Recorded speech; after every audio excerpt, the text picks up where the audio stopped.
नमस्कार, जय जोहार, जय छत्तीसगढ़। विकास के पथ पर आप सभी का स्वागत है। नमस्कार दोस्तों, आज जिस महत्वपूर्ण विषय पर हम चर्चा करेंगे, बस्तर में सांस्कृतिक धरोहर एवं कला का संरक्षण, चुनौतियां एवं समाधान। इस महत्वपूर्ण विषय पर चर्चा करने के लिए आज हमारे दूरदर्शन स्टूडियो में बतौर अतिथि मौजूद है छत्तीसगढ़ के पद्मश्री कलाकार श्री पंडीराम मंडावी जी। हम अपने दर्शकों को जानकारी देना चाहेंगे कि वर्ष 2025 में श्री पंडीराम मंडावी जी को भारत सरकार द्वारा पद्मश्री सम्मान से सम्मानित किया गया है एवं सन 2024 में छत्तीसगढ़ सरकार द्वारा राज्य अलंकरण सम्मान से सम्मानित किया गया है। हमारे अतिथि पंडीराम मंडावी जी काष्ठ शिल्पकला एवं पारंपरिक वाद्य यंत्र बनाने में इनकी विशेषता है और लगभग एक 5 दशक से ये इस क्षेत्र में कार्य कर रहे हैं और जिसके लिए इन्हें इस वर्ष पद्मश्री से सम्मानित किया है। सर, आपका बहुत बहुत स्वागत है हमारे इस विशेष कार्यक्रम में। जी सर, हम चर्चा की शुरुआत करते हैं। पारंपरिक वाद्य यंत्र बनाने की जो कला है और जो काष्ठ शिल्प कला की बात हो रही है, इसको बनाने की शुरुआत कैसे हुई? मैं सर वैसे बचपन में ये हमारे मोहल्ले में एक बहुत बुजुर्ग एक बांसुरी बनाता था जी। वो अपने बजाने के लिए, वो मैं देखा था जी। फिर उसको देखकर मैं भी बनाना शुरू किया जी। वो मैं अपने बजाने के लिए बनाता था और मैं 1-2 पीस बनाया जी। ऐसे ही करते करते मेरे को दिल्ली बुलाया गया इसके लिए जी। प्रगति मैदान में जी। तो वहाँ 1-2 पीस मैं ले गया जी। तो वो करते करते फिर मैं दूसरा साल भी बुलाए, थोड़ा ज़्यादा ले गया जी। वाह करते करते उसका इतना पब्लिसिटी हुआ जी। वहाँ के कई लोग विदेशी लोग आए जी। उससे बहुत ज़्यादा बांसुरी का प्रचार प्रसार हुआ जी। फिर वो मेरा कार्यक्रम एक सुरभि करके एक प्रोग्राम में दिखाए बांसुरी को जी। वो तो बहुत ज़्यादा उसका प्रचार प्रसार हुआ और उसका डिमांड बढ़ते गया तो वो मेरे को देख देख के फिर पूरा बस्तर में उसका बनाना चालू हो गया। कहीं भी बस्तर में वो बांसुरी बनाते हैं और कहीं भी भारत में एग्जीबिशन में ले जाते हैं तो कोई सामान नहीं बेचने से भी वो बांसुरी बिकता ही है। जी। जी। काष्ठ शिल्प कला के अंदर क्या क्या बनाते हैं? जैसे आपने बांसुरी का एक उदाहरण दिया, इसके अलावा और क्या क्या बनाते हैं? बांसुरी मतलब काष्ठ शिल्प में छोटे छोटे मूर्ति, कंगी, सारंगी, चरहे, लकड़ी का मंदिर में जो रखते हैं ये वो झूला जी। और दरवाज़ा में भी कार्विंग करते हैं। पहले तो अपना गोटुल का दरवाज़ा हुआ जी। या कोई मंदिर का दरवाज़ा हुआ, वहाँ अपने यूज वाला दरवाज़ा के लिए करते थे, लेकिन अभी तो मार्केट में भी कोई बोलते हैं तो वो भी अभी बनाना चालू हुआ है। जी। जी। मंडावी जी, आपने पारंपरिक वाद्य यंत्र का जिक्र किया, इसी में एक जादुई बांसुरी बनाते हैं। क्या विशेषता है इस जादुई बांसुरी की? उसमें सर वैसा कुछ नहीं है, ऐसे वो पहले जो वो तांबा का पैसा नहीं होता था छेदा वाला जी, वही पैसा को उसमें बांसुरी में वो मधुमक्खी का वो मोम होता है जी, उसमें चिपका के 3 वो तांबा पैसा डालते हैं जी, वो घुमाने से हवा से टकरा के जी, बचता है जी, तो इसीलिए उसको जादू बांसुरी बोलते हैं। जी, वो हवा से बचता है जी, ऐसा है वो। जी। तो इसकी क्या जो साइज होती है, ये क्या एक ये बड़े उसका भी बन जाता है कोन का? ऐसा वो 2-3 फीट का होता है साहब, ऐसे जितना लंबा ज़्यादा लंबा होने से और अच्छा बचता है जी, और छोटे होने से थोड़ा सा कम बचता है। जी, कई लोग 2 फीट का ढूंढते हैं जी, क्योंकि वो सूटकेस में भर के बाहर विदेश तक ले जाने के लिए जी, वो छोटा डिमांड करते हैं, जी, लेकिन छोटा में उतना अच्छा नहीं बचता है। जी, जितना लंबा होगा उतना अच्छा हो जाता है उसमें। जी। जब ये काष्ठ शिल्प कला की बात हो रही है या पारंपरिक वाद्य यंत्र बनाने की बात हो रही है, आपका एक 5 दशक का अनुभव है, तो शुरुआती दिनों में क्या चुनौतियों का सामना करना पड़ता था? जैसे लकड़ी की उपलब्धता हो गई या बाजार उपलब्ध नहीं हो पाना या बनाने के लिए कारीगर नहीं मिल पाना, क्योंकि नारायणपुर के अंदरूनी क्षेत्र में आप ये सब काम करते, तो कितना चुनौतीपूर्ण था उस समय? जी जी जी, ये तो पहले तो मैं अकेला किया सर। इसका काम शुरू किया तो अकेला ही किया। ये काम को कोई कोई देख के एक दो लोग सीखने लग गए, करने लग गए। पहले तो कम मात्रा में बनाते थे जी। थोड़ा जंगल का थोड़ा सा एक वैसे पड़ा गिरा पड़ा लकड़ी को लाके अपना करते थे जी। ये थोड़ा सा ये कहीं कहीं एग्जीबिशन में जाना सरकार की तरफ से हम लोगों को बुलाना चालू किया जी। तो इसका प्रचार प्रसार हुआ। भोपाल आदिवासी लोक कला परिषद करके एक होता था उस समय जी। वहाँ से हम लोगों को वहाँ बुलाए और भारत भवन में एक डायरेक्टर था वहाँ का केरल का स्वामीनाथन करके जी।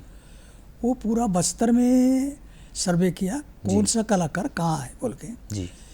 ये दंतावेड़ा, बीजापुर, नारायणपुर सब दौरा किया जी। उसके बाद वो फिर देवडोली, आंगा, माड़ियाकंबा, देवजूला ये सब बनाने के लिए बोला जी। ये इंदिरा गांधी के टाइम पे। जी। फिर ऑर्डर दिया और सभी जिला के लोग हम लोग 1-2 महीना में बनाए। जी। फिर वो कलेक्ट करके वहाँ भोपाल ले गया भारत भवन में सब उसको सजा के म्यूजियम टाइप का में रखे। वहीं से ज़्यादा इस सामान का प्रचार प्रसार हुआ जी। तो हम लोगों को फिर उसके बाद हम लोगों को एग्जीबिशन में दिल्ली बुलाना, भोपाल बुलाना, मतलब इंडिया में कई जगह, केरल में, कर्नाटक में, उड़ीसा, ऐसा करते करते प्रचार प्रसार हुआ। तो सामान भी हम लोगों को थोड़ा सा कोई ऑर्डर देते गया, मेरे को 1 पीस चाहिए, 2 पीस चाहिए तो फिर मैं लकड़ी तो खरीदना चालू किया फॉरेस्ट से। जी। जी। ऐसा किया। वो देख देख के तो कई लोग थोड़ा बहुत 1-2 सीखे भी और गवर्नमेंट की तरफ से इसका ट्रेंडिंग भी चला जी। ये हस्तशिल्प विकास बोर्ड से जी। गांव-गांव में सीखे भी, सीख के फिर इसका मार्केट नहीं होने से ये सब काम को छोड़ दिए कई लोग। जी। वो राजमिस्त्री में कई लोग गए, कोई दूसरा काम में गए। जी। अभी ये काम करने के लिए भी थोड़ा मतलब इंटरेस्ट नहीं ले रहे हैं। जी। इसको सीख के भी क्या करेंगे, ये सामान तो बिकता नहीं है। जी। ऐसा करके कई लोग छोड़ दिए इस काम को। जी। अभी मैं तो ऐसा कर ही रहा हूँ थोड़ा बहुत हल्का फुल्का, तो अभी तक कर ही रहा हूँ। जी। आपने एग्जीबिशन का जिक्र किया कि भारत के विभिन्न राज्यों में आपने एग्जीबिशन लगाया। जब मैं पढ़ रहा था तो ये भी जानकारी मुझे मिली कि विदेश में भी आपने ये काष्ठ शिल्पकला और पारंपरिक वाद्य यंत्र के सामानों का एग्जीबिशन लगाया है। क्या अनुभव था विदेश में, वहाँ इस कला को कितना सराहना मिली? ये सब मैं इटली में शायद 99 में ये बांसुरी मैं ले गया था जी। ये एक लकड़ी का सामान तो एक मेरा एक पैनल बनाया था जी। ये 3 फीट बाई 5 फीट का, वो इंडियन पैसा में 1,12,000 में एक ही बिका था जी। और ये मेरा बांसुरी तो ये भारत का पैसा में 400 रुपये का तक एक बांसुरी बिका था जी। वहाँ हमारा 200 बांसुरी बिका था इटली में। और रूस ले गया था, वहाँ वही 15 यूरो ऐसा में वहाँ बिका जी। विदेश में, मतलब काफ़ी बिका ये बांसुरी जी। ये बहुत डिमांड हुआ वहाँ, बहुत पसंद भी करते हैं विदेश के लोग इसको। जी। कैसा अनुभव रहा था रूस में, इटली में? वहाँ पे आप 15 दिन 45 दिन का जब एग्जीबिशन रहे तो और भी राज्य के और भी देश की कलाकृति आपको देखने का मौका? हाँ जी जी जी, बहुत लोग के मतलब वहाँ 100-150 देश के वहाँ लोग थे जी। जी। वहाँ उधर कभी मैं कलाकृति देखा जी, उन लोग भी मेरा कलाकृति को देखे जी। अच्छा रहा वहाँ का सफ़र विदेश का जी। जी। जब हम इसकी कलाकृति की बात कर रहे हैं तो नई पीढ़ी जो आ रही है, हमारी जनरेशन जो आ रही है, ये कितनी इच्छा शक्ति दिखाती है इस काम को सीखने, समझने और करने के लिए? या समय समय में कोई प्रशिक्षण आप देते हैं युवाओं को ताकि युवा भी इस काम से जुड़ के इसे बाज़ार में उपलब्ध करा सकें? मैं तो ऐसे मैं ज़्यादा करके मैं वहाँ महाराष्ट्र में भी गया, एक रत्नगिरी करके कॉलेज में, वहाँ भी कुछ बच्चों को मैं इसके 8-10 दिन सिखाया। जी और उसके बाद वहाँ ये कर्नाटक कुंदापुर में गुरुकुल स्कूल में वहाँ भी गया था सिखाने के लिए, वहाँ गया था। और ये केरल में भी गया था, कोची में। और यहाँ रायपुर में तो मैं 3-4 साल 15 दिन का वो गुरु घासीदास संग्रहालय में वहाँ स्कूली बच्चों को वहाँ भी सिखाने के लिए मेरे को बुलाते थे, तो वहाँ भी मैं सिखाया कुछ बच्चों को। लेकिन तो इसके लिए टाइम कुछ ज़्यादा चाहिए, 15 दिन में क्या सीख सकते हैं जी, इसको 3 महीना 6 महीना बगैर तो सीख नहीं सकता जी। जी नई पीढ़ी का जैसे आपने रुझान बताया, तो ये जो काष्ठ शिल्पकला के अलावा क्या गोंड पेंटिंग भी आप बनाते हैं, उसके बारे में कुछ जानकारी देंगे? आपके यहाँ बनता है, इसकी कितनी मांग है, कैसे बनाया जाता है? ये गोंड पेंटिंग हमारे यहाँ मेरे बड़े भैया बेलगुर है जी, एक जयराम करके है अपने परिवार का जी, और मेरे ससुर जी है पिसाड़ू राम जी, इन लोग गोंड पेंटिंग बनाते हैं जी।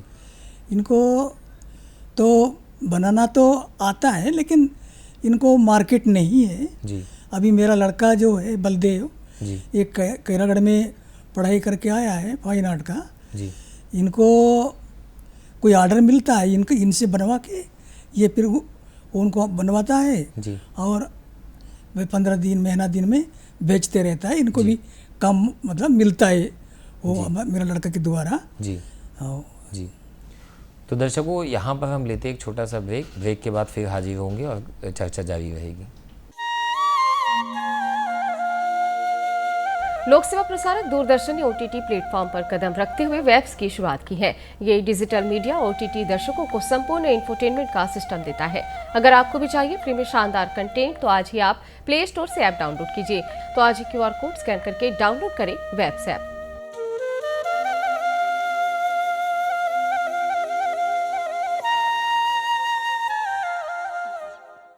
दर्शकों, आप सभी से आग्रह है कि दूरदर्शन की तमाम साक्षात्कार एवं खबरें देखने के लिए आप वेव्स वेव्स ऐप डाउनलोड कर सकते हैं। ये प्ले स्टोर में अवेलेबल है और आप इसे डाउनलोड करके बहुत ही सहजता से आप दूरदर्शन के तमाम कार्यक्रम देख सकते हैं।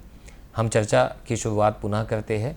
तो पंडित राम जी, हम चर्चा कर रहे थे बस्तर की ये भी छवि बनी है कि जो बाहर से जानता है बस्तर को, वो कहता है कि वहाँ तो नक्सलवाद की समस्या है, लेकिन इसकी दूसरी तरफ जब हम देखें तो यहाँ पे खूबसूरत कलाकृति है, अच्छे अच्छे कलाकार है जो पारंपरिक कला को सहेज कर रखे हैं। इस पर आप क्या कहना चाहेंगे? अब कितनी समस्या है वहाँ पे अतिवाद की? नहीं, अभी तो समस्या नहीं है। दूर से लोग डरते हैं लोग आने के लिए वहाँ, लेकिन नारायणपुर वगैरह में आने से उतना कोई डर नहीं है जी। वहाँ पहले तो विदेशी लोग भी बहुत आते थे, लेकिन अभी बीच में अभी उतना नहीं आते हैं, वो डर के मारे जी। उतना डर नहीं है जी वहाँ नारायणपुर में भी जी। और क्या कुछ है बस्तर में? मतलब आप अगर कला के क्षेत्र की हम बात करें तो कुछ और बताना चाहे कि वहाँ पे इतनी खूबसूरत कलाकृतियों बनाई जाती है? अब कलाकृति तो है जी। अभी नारायणपुर में मेरा लकड़ी का भी काम है जी, और नारायणपुर में एड़का में मिट्टी का भी काम है जी। और वहाँ जो हमारे घुटुल के नृत्य वगैरह भी देखने को मिलेगा वहाँ पर नारायणपुर में जी। अभी कई गांव में तो गोटुल नहीं है, कई गांव में है जी। अभी मैंने एक वहाँ नारायणपुर, इसीलिए वो जो गोटुल नहीं है, इसलिए एक ऐसे बाहरी लोगों को दिखाने के लिए, बताने के लिए और नया पीढ़ी को बताने के लिए जी। वो कोई भी बोलता है गोटुल कैसा रहा जी, तो इसलिए एक नया गोटुल वहाँ बनाए हैं जी। फॉरेस्ट डिपार्टमेंट की तरफ से मैं मेरे साथी लोगों के साथ वहाँ बनाए हैं जी। तो वहाँ गोटुल बनाए हैं पूरा कार्विंग करके जी। वो गोटुल को भी अभी बहुत लोग देखने के लिए बहुत लोग आते हैं जी। वहाँ मैं सोच रहा हूँ कि फिर पहले जैसा जी। वहाँ फिर से गोटुल का नाच गाना हो जी, फिर बाहर लोगों को देखने को मिले जी। ऐसा सोच रहा हूँ जी। मतलब सिर्फ अतिवाद की समस्या नहीं है, उसके अलावा ये खूबसूरत चीज़ें जो देखी जा सकती है। बस्तर में जैसे अतिवाद की एक बड़ी समस्या है, तो ये भी कहा जाता है कि युवा साथी जो है वो पदभ्रमित हो जाते हैं, वो भटक जाते हैं मार्ग से। जो आत्मसमर्पित अतिवादी है, नक्सली है, क्या वो कला के माध्यम से कुछ आय बना सकते हैं, कुछ पैसे कमा सकते हैं? और वो सीखे कैसे, बनाए कैसे, करे कैसे? अगर वो सीखना चाहें जी तो सिखाया जा सकता है। जी जो उनको सरकार उनको कुछ इस काम को सिखाए जी और इसमें भी रोजगार मिल सकता है। जी लकड़ी का काम हो, पेंटिंग हो, लोहे का हो जी या मेटल का हो, जी इसमें भी किया जा सकता है। जी। इसमें जब हम इसमें बाजार की उपलब्धता कैसे सुनिश्चित होती है? आप किसके माध्यम से ये अलग अलग राज्यों तक या जो भी कला प्रेमी है उन तक ये सारे वस्तुएं उपलब्ध होती है? ये तो मेरे लिए तो लकड़ी वकड़ी तो मिल जाता है, लेकिन अभी सबसे समस्या है मार्केट का। जी अभी अगर मार्केट मिल जाए जी ये हमारा कलाकृति का, जी तो फिर इसमें भी आदमी काम सीख के अपना जीवन ऐसा चला सकता है। जी मतलब सभी काम में, मिट्टी का हो, लकड़ी का हो, लोहे का हो, जी पीतल का हो, पेंटिंग का हो। मेन मुद्दा मार्केट का। जी इसको अगर मार्केट मिल जाए, देश विदेश में एक्सपोर्ट हो जाए, जी तो ये काम, इसमें भी बहुत लोगों को रोजगार मिलेगा। जी और मेरे ख्याल से ये मैं बोलता हूँ कि हर राज्य में एयरपोर्ट होते ही चाहिए। जी एयरपोर्ट में इसका एक शोरूम होना चाहिए। जी और कौन सा जिला में कौन सा काम होता है, जी तो उसका सामान, उसका फ़ोन नंबर, इस जिला में इस फलाना आदमी का पास ये सामान मिलता है, जी पीतल का मिलता है या लकड़ी का मिलता है या लोहे का मिलता है। ऐसा होने से आदमी देख के वहाँ समझ सकता है कि कौन सा जिला में कौन सा सामान मिलता है। जी ऐसा होता, ऐसा मेरा कहना है। जी जी इसमें कुछ मार्केट वगैरह में उपलब्ध हो जाएगा कारीगरों को। उपलब्ध हो जाता है। इस वर्ष आपको पद्मश्री सम्मान मिला भारत सरकार द्वारा। कैसे आपको पता चला कि आपका चयन पद्मश्री के लिए हुआ? जब ये आपको पता चला, जानकारी मिली, तो क्या क्षण था, कैसा महसूस किया आपने? जी, मेरे को इसी साल 25 जनवरी को जी ये शाम को मतलब दूसरा पार को 3 बजे मेरे को गृह मंत्रालय से सचिव का फ़ोन आया जी कि आपका पद्मश्री के लिए आपका नाम घोषणा हुआ है। जी अभी शाम तक आपका न्यूज़ वगैरह में आ जाएगा। जी ऐसा करके मेरे को फ़ोन किया जी और बधाई भी दिया, आपको बधाई हो, ऐसा बोला वहाँ का सचिव फ़ोन किया था। जी तो तब मेरे को पता चला। जी कैसा महसूस हुआ जब ये घोषणा हुई कि आपकी जो 5 दशक की मेहनत है, आपकी जो कलाकृति है, इसका सम्मान किया गया?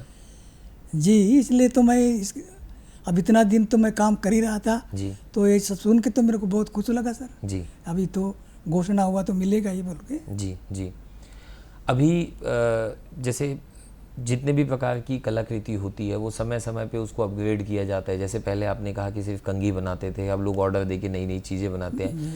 आने वाले समय में, क्योंकि एक नई जनरेशन भी इस पे आपके साथ काम कर रही है, आपके बेटे भी काम कर रहे हैं, क्या नई चीज़ों का भी निर्माण किया जा रहा है आपके यहाँ? नई चीज़ सर ऐसे डाइनिंग अपना उपयोग के लिए जी डाइनिंग सेट, सोफ़ा सेट, जी दीवान, जी पलंग ऐसे भी अभी बनाना चालू किए हैं। जी जी, जी कोई बोलता है तो वो भी बना देते हैं। जी कितने कारीगर काम करते हैं अभी वर्तमान में इन सारी? अभी मेरे पास 7-8 लोग हैं। जी कुछ लोग एक्सपर्ट लोग भी हैं अभी जी। सीखे हुए, कुछ लोग सीखने वाले भी हैं, जी 3-4 लोग। जी जो ये कला को सीखना चाहता है, समझना चाहता है, जानना चाहता है, उनके अंदर कौन कौन से गुण होना चाहिए या किन किन चीज़ों को वो अभ्यास करके इस काम में की शुरुआत कर सकते हैं?